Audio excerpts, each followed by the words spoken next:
एक समस्या है लोगों की। लोग कहते हैं कि मैंने एक वर्ड आज याद किया, लेकिन आज से 4 दिन बाद जब मैं रिकॉल करने की कोशिश करता हूँ तो वो मुझे याद ही नहीं आता। तो कैसे करें कि चीज़ें याद हों, अपनी वोकैबुलरी को कैसे एक्सपैंड करें, कैसे हम रिच बनाएं अपनी वोकैबुलरी को। तो गाइज, आज की ये वीडियो इसी पर बेस्ड है। मैं आपको एक ऐसा तरीका दे रही हूँ जिससे आप अपनी वोकैबुलरी को काफ़ी रिच बना सकते हैं, और उसके लिए आपको टिपिकल वर्ड्स तैयार करने की ज़रूरत नहीं है। जैसे कि आप देखते हैं ना कि न्यूज़पेपर में या फिर किसी बुक में बड़े बड़े वर्ड्स लिखे होते हैं। स्पोकन इंग्लिश के लिए उन बड़े वर्ड्स की ज़रूरत नहीं पड़ती है। आपके पास जो छोटे छोटे वर्ड्स हैं उन्हीं के साथ आप कितनी अच्छी इंग्लिश बोल सकते हैं ये मैं आपको बता नहीं सकती। अगर आप मेरे सभी लेसन्स को लेते हैं तो आप देखते होंगे कि मैं बहुत बड़े बड़े वर्ड्स नहीं यूज़ करती। मैं स्पोकन इंग्लिश वाले सिंपल वर्ड्स यूज़ करती हूँ, लेकिन अपनी सारी बातें आप तक पहुँचा लेती हूँ और समझा लेती हूँ, और आप भी बहुत अच्छे से समझ पाते हैं। जैसे कि आपके सामने ये 2 वर्ड्स हैं, डेड और एंड। तो अगर हम इन्हें साथ में पढ़ते हैं, क्या बोलते हैं? Dead and. और इसका मतलब आप में से लगभग सबको पता होगा। डेड एंड का मतलब होता है वो बंद गली जिसमें आगे रास्ता नहीं होता। आप जाते तो हैं लेकिन आपको यू टर्न लेके बाहर आना पड़ता है क्योंकि आगे कोई रास्ता नहीं है। तो आपने इन 2 वर्ड्स को साथ में क्यों तैयार किया था? आपने सिर्फ एंड अलग से क्यों नहीं बोला, डेड अलग से क्यों नहीं बोला? आपने डेड एंड बोला क्योंकि आपने इसे ऐसे ही सुना, और इस तरीके से आपने एक प्यारा सा कोलोकेशन सीखा जो कि है डेड एंड। जी हाँ, कोलोकेशंस वो होते हैं, वो वर्ड्स होते हैं जो लगभग या कह लीजिए अक्सर एक साथ जाते हैं। तो डेड एंड एक साथ जाता है, ये एक कोलोकेशन है। आपने तैयार किया, आपको याद हो गया। चलिए, ये तो बहुतों को पता था। अब यहाँ आते हैं डेड टायर्ड। इसका क्या मतलब है? डेड टायर्ड 2 वर्ड्स हैं बट साथ में यूज़ होते हैं। अब टायर्ड मीन्स आप जानते हैं थका हुआ, लेकिन डेड टायर्ड का मतलब क्या हो गया? जिसे आप कहते हैं ना वेरी टायर्ड, मतलब बहुत ज़्यादा थका हूँ, अब मैं कुछ भी नहीं कर सकता, कुछ भी हिम्मत नहीं बची, वो होता है डेड टायर्ड। तो अगर आपने साथ में तैयार कर लिया तो अब आप आई एम वेरी टायर्ड बोलने की बजाय बोलेंगे आई एम डेड टायर्ड। ये भी कई लोगों को पता था, आई नो। अब आते हैं आगे डेड अहेड। ये ज़्यादा ट्रिकी है। डेड अहेड का मतलब बहुतों को नहीं पता। तो आप देख रहे होंगे कि मैंने एक वर्ड बताया आपको डेड, फिर डेड एंड, डेड टायर्ड, अब आ गए डेड अहेड। इसका क्या मतलब है? फिर आते हैं आगे डेड एंड जॉब। यहाँ आपने डेड एंड देखा था, अलग अलग वर्ड थे, यहाँ हाइफन के साथ इन्हें जोड़ा और फिर जॉब, डेड एंड जॉब। इसका क्या मतलब है? तो आपने सीखा एक वर्ड, लेकिन उसके साथ छोटे छोटे और वर्ड्स यूज़ करके आपने अपनी वोकैबुलरी को और रिच किया। ये बहुत टिपिकल वर्ड्स हैं क्या? बड़े बड़े वर्ड्स हैं क्या? नहीं हैं। ये सब आज आपको याद हो जाएंगे और आप इन्हें कभी नहीं भूलेंगे। क्यों नहीं भूलेंगे? क्योंकि आपने कहीं ना कहीं इसको रिलेट कर लिया। डेड मीन्स क्या होता है? मृत, जिसके आगे कुछ नहीं। तो वैसे ही डेड एंड, जिसके आगे कुछ नहीं। डेड टायर्ड मतलब इससे ज़्यादा तो थक ही नहीं सकता, एकदम थक के चूर हूँ। ठीक, अब है डेड अहेड। इसका मतलब समझना है और इसका मतलब समझना है। मतलब वीडियो बहुत ही इंटरेस्टिंग है और आज आपको बहुत कुछ सीखने को मिलेगा। आज आप सीखने वाले हैं ढेरों collocations. Guys, my name is Kanchan, you are watching me on English Connection. अगर आप इस वीडियो में पूरे एंड तक बने रहते हैं ना तो आज आप बहुत कुछ सीख के जाएंगे। बिल्कुल रिग्रेट नहीं करने वाले हैं आप कि आपने टाइम दिया और आपने कुछ सीखा नहीं। बहुत कुछ सीखेंगे और औरों को भी सिखाएंगे। चलिए जल्दी से शुरुआत करते हैं। तो सबसे पहले आ जाते हैं डेड अहेड पे। इसका मतलब होता है बिल्कुल सामने। ओके, बिल्कुल सामने।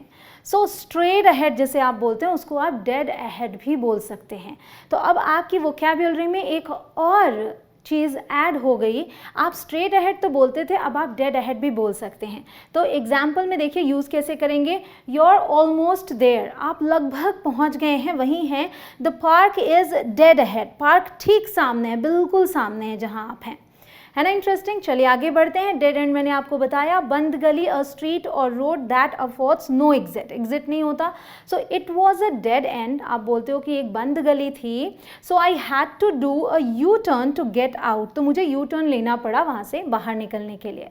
अगला है डेड टायर्ड, मतलब बहुत ज़्यादा थका हुआ, वेरी टायर्ड जिसे आप बोलते हैं। तो देखिए गाइज, मैं आपसे क्या कहती हूँ कि एडवांस्ड इंग्लिश बोलना चाहते हैं तो इन सबको अपने वोकैब में डालते जाइए। वेरी टायर्ड आप अक्सर बोलते हैं, लेकिन जब आप वेरी टायर्ड हैं तो आप एग्जॉस्टेड बोल सकते हैं, आप डेड टायर्ड बोल सकते हैं। तो अब इसे यूज़ कीजिए। यू लुक डेड टायर्ड, तुम बहुत थके दिख रहे हो। Y don't you have an early night. इसका मतलब हो गया कि क्यों ना तुम जल्दी क्यों नहीं सो जाते हो। So why don't you have an early night का मतलब हो गया कि काम छोड़ के आप जल्दी सो जाओ क्योंकि काफ़ी ज़्यादा थके दिख रहे हो। अगला है dead end job, a job with no prospects for advancement. एक ऐसी जॉब जिसमें आपको पता है या समझ में आ रहा है कि इसके आगे मेरी कोई प्रोग्रेस नहीं होने वाली है, यहाँ से मेरा कोई प्रमोशन नहीं होने वाला है, कुछ भी अच्छा नहीं होने वाला है, उसे हम डेड एंड जॉब बोलते हैं। I wish she would realise her true potential, ठीक है, काश या मैं ऐसा चाहता हूँ या चाहती हूँ, she would realise her true potential, कि वो अपने सच्चे पोटेंशियल को पहचाने, instead of wasting her talents in this dead end job, बजाय इसके कि वो जो इस डेड एंड जॉब मतलब जिसमें कोई प्रोग्रेस नहीं होने वाली, कोई एडवांसमेंट नहीं होने वाली है, इसमें अपना टाइम वेस्ट करने के बजाय वो अपने पोटेंशियल को पहचाने और कोई और जॉब करे या कुछ और करे। क्लियर। अब अगला हमारा जो कोलोकेशन है वो है हार्डली एनी। सो हार्डली एनी साथ में तैयार करेंगे, मतलब न के बराबर, ऑलमोस्ट नन। जब आप ये सुनते हैं कोई कहता है hardly any, that means almost none, न के बराबर।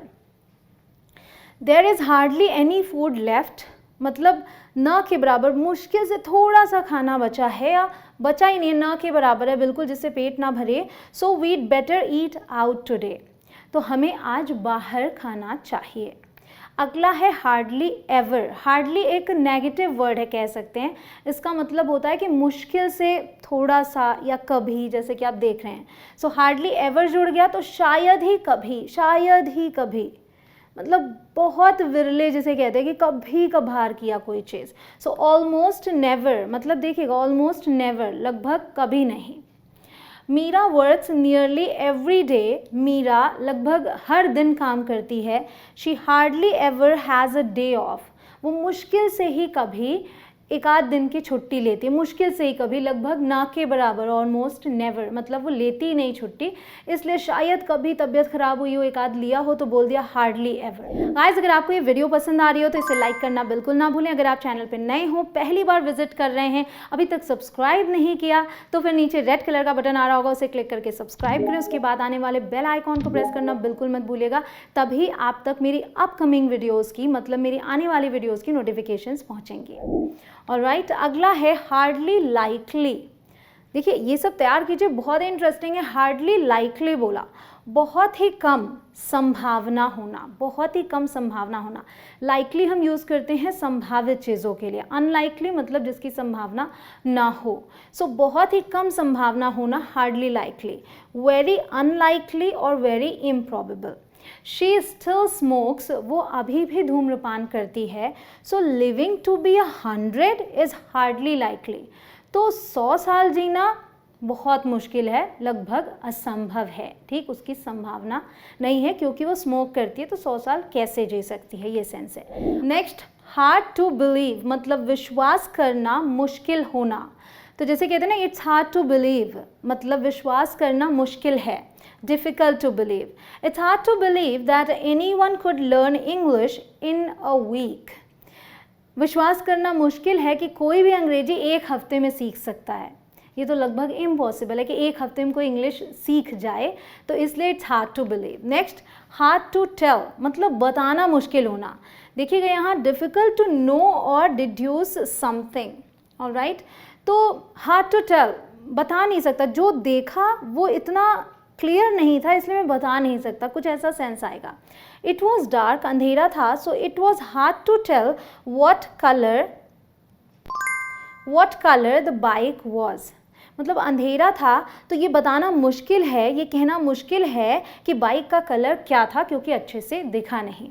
अगला है हैव अ वर्ड, इसका मतलब होता है बात करना। तो जब आप किसी से बात करते हैं, you talk to the person, right, but आप उसकी जगह ये भी यूज़ कर सकते हैं हैव अ वर्ड। आप कह सकते हैं I had a word with him, alright, to talk about something with somebody. I just had a word with Rohan and he said he will join us tonight. मैंने अभी अभी रोहन से बात की, आई जस्ट का मतलब हो गया अभी अभी, मैंने अभी अभी रोहन से बात की और उसने कहा ही विल जॉइन अस टुनाइट। अगर हम इसको इनडायरेक्ट में बोल रहे हैं तो यहाँ पे हम वुड का यूज़ करेंगे, ठीक है। ही said he would join us tonight, मतलब उसने बोला कि वो आज रात हमें ज्वाइन करेगा। अगला है हैव एक्सेस, मतलब पहुंच होना। आप कंप्यूटर सिस्टम यूज़ करते हैं तो उसमें भी पहुंच होने की बात होती है कि मैं एक्सेस नहीं ले पा रहा हूँ, राइट। पहुंच होना, to be able to get और यूज़ समथिंग, किसी चीज़ तक पहुंचना या फिर उसे यूज़ कर पाना। I won't have access to my work email while I am away on vacation, जब मैं छुट्टियों पर बाहर हूँ तो मेरे पास एक्सेस नहीं होगा वर्क ईमेल का, ठीक है। आगे है heavy schedule, a schedule with many meetings, appointments, dates, etc. तो आप जानते हैं कि स्केड्यूल मतलब जैसे टाइम टेबल, कि भाई स्केड्यूल बन चुका है। तो अगर हैवी स्केड्यूल है दैट मीन्स कि बहुत सारे मीटिंग्स लाइंड अप हैं, तो वहाँ हम यूज़ करेंगे I got a heavy schedule all day, पूरे दिन काफ़ी ज़्यादा चीज़ें हैं, ठीक है, लाइंड अप है meetings, but I can see you tonight, लेकिन आज रात में आपसे मिल सकता हूँ। If you want more videos of this kind, मतलब अगर आप ऐसी ही वीडियोज़ और चाहते हैं तो कमेंट सेक्शन में दिल मांगे मोर ज़रूर लिखिएगा। Next is make a mistake, means गलती करना, to make an error of some kind. तो देखिए गलती करना बोलते हैं लेकिन हम डू अ मिस्टेक नहीं बोलते, हम मेक अ मिस्टेक बोलते हैं। That is where collocations are needed. Collocations की ज़रूरत आपको है ताकि आप गलतियाँ ना करें। अगर वर्ड फॉर वर्ड ट्रांसलेट करेंगे तो आप बोल देंगे डू अ मिस्टेक, जबकि गलती करने के लिए हम मेक का यूज़ करते हैं। तो जब आपने मिस्टेक सीखा तो मेक के साथ सीखा, make a mistake, all right. I made a mistake and I am really sorry about it, मुझसे गलती हो गई और मुझे इस बात का बहुत दुख है या खेद है। नेक्स्ट मोर और लेस, मोर और लेस मतलब करीब करीब, ऑलमोस्ट। आई हैव मोर और लेस फिनिश्ड द बुक, करीब करीब मैंने किताब ख़त्म कर ली है। अगला है मिक्स्ड फीलिंग्स। फीलिंग्स आप जानते हैं भावनाएं, मिक्स्ड फीलिंग्स वो क्या होती हैं, मिली जुली भावनाएं, positive and negative emotions that are experienced simultaneously. Simultaneously मतलब एक ही समय पर, एक ही साथ, okay. And which are often in conflict with one another, मतलब एक मन आपका कहता है कि ये अच्छा है, एक मन कहता है ये बुरा है, तो उसे हम मिक्स्ड फीलिंग्स बोलते हैं। My feelings about quitting are mixed. Quitting, यहाँ जॉब की बात हो रही है कि जॉब छोड़ना है किसी को, तो वो कह रहा है कि जॉब छोड़ने को लेकर जो मेरी भावनाएं हैं वो मिक्स्ड हैं, मिली जुली हैं।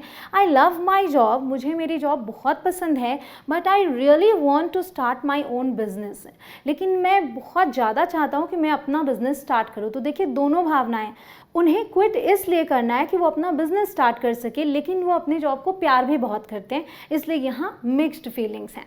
अगला है मीट अ नीड, मतलब ज़रूरत पूरी करना, to provide what is needed. जैसे आपकी ज़रूरत है इंग्लिश सीखना और मैं कोशिश कर रही हूँ कि मैं आपको इंग्लिश सिखा पाऊँ, so I am trying to meet the need, all right. The classes are tailored to meet your needs. The classes are tailored to meet your needs, मतलब जो क्लासेज हैं मेरी वो इस तरीके से बनाई गई हैं जो आपकी ज़रूरतों को पूरा कर सके। अगर आपको और भी कोलोकेशंस चाहिए तो आप मेरी ये वीडियो देखिए, क्योंकि इसमें ऑलरेडी मैंने बहुत सारे कोलोकेशंस दिए हैं जो आपकी लाइफ में बहुत काम आएंगे और आप डेली अच्छी इंग्लिश बोल पाएंगे। इसे देखने के लिए आप यहाँ बटन पर क्लिक कर सकते हैं या फिर लिंक आपको डिस्क्रिप्शन में मिल जाएगी। नेक्स्ट इज मेक सेंस, मतलब अर्थ निकलना, understood by the people who read it और हियर इट। जो इसे पढ़ें या फिर सुने वो उसे समझ पाएँ, तो अर्थ निकलना। This sentence doesn't make sense, ये जो वाक्य है इसका कोई अर्थ नहीं निकलता। तो देखिए कि कोई भी चीज़ अगर जिसका अर्थ नहीं निकल पा रहा है वहाँ आप मेक सेंस का यूज़ कर सकते हैं। Next is make friends. Make friends का मतलब होता है दोस्ती करना, ये एज अ वर्ब है, यूज़ हुआ है यहाँ पे, to form new friendships. Eddie has made friends, ध्यान रखें इसके साथ विद का भी यूज़ होता है, all right. Eddie has made friends with the kids next door. Eddie ने जो पड़ोस में बच्चे रहते हैं उनसे दोस्ती कर ली है। Eddie has made friends with the kids, all right. Next is make clear, means समझा पाना, to make something easy to understand और to express yourself clearly. Like I can ask you, am I making it clear, am I making myself clear, so I want to make it clear to you, I want to make it clear to you. मैं आपको ये बिल्कुल अच्छे से समझाना चाह रही हूँ। सो ask questions if you have any, तो आप क्वेश्चंस पूछ लें, अगर आपके पास कोई सवाल हो तो आप पूछ लें मुझसे, क्योंकि मैं इसे बिल्कुल क्लियर करना चाह रही हूँ। I want to make myself clear. अगला है मेक एन एफर्ट, मीन्स प्रयास करना। तो देखिए एफर्ट आप जानते हैं प्रयास, और प्रयास करने के लिए हम क्या यूज़ करें, make an effort. To put time and energy into doing something. You can't learn a language without making an effort. आप कोई भाषा सीख नहीं सकते बिना प्रयास किए, ठीक। तो बिना प्रयास किए आप कोई भाषा नहीं सीख सकते। Next is make a note, और most probably you will find of next to it. Make a note, लिख लेना। आप नोट बना लेते हैं ताकि आप भूलें ना। तो जैसे मैं अभी पढ़ा रही हूँ, मोस्ट प्रोबेबली कुछ लोग आप में से नोट्स बना रहे होंगे। So make a note, you are making a note of whatever I am teaching you. Okay, to write down something so that you don't forget it. I'd better make a note of that और I might forget. मुझे इसका note बना लेना चाहिए, फिर क्या है, और आई माइट फॉरगेट, वरना मैं इसे भूल सकती हूँ या भूल जाऊँगी। अगला है make a Fortune. Fortune means होता है किस्मत, बट मेक अ फॉर्च्यून जब साथ में जुड़ते हैं तो इसका मतलब होता है बहुत सारे पैसे कमाना, ठीक है, बहुत सारे पैसे कमाना। बट ध्यान रखिए, to earn a huge amount of money especially by doing something very successfully. जैसे किसी ने बिजनेस शुरू किया और उसने बहुत सारे पैसे कमाए, वो सक्सेस हो गया उस फील्ड में। My uncle is making a fortune with sales from his latest book.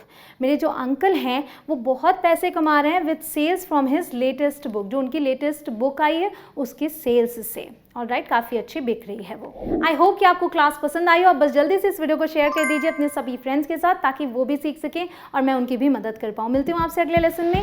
जय हिंद।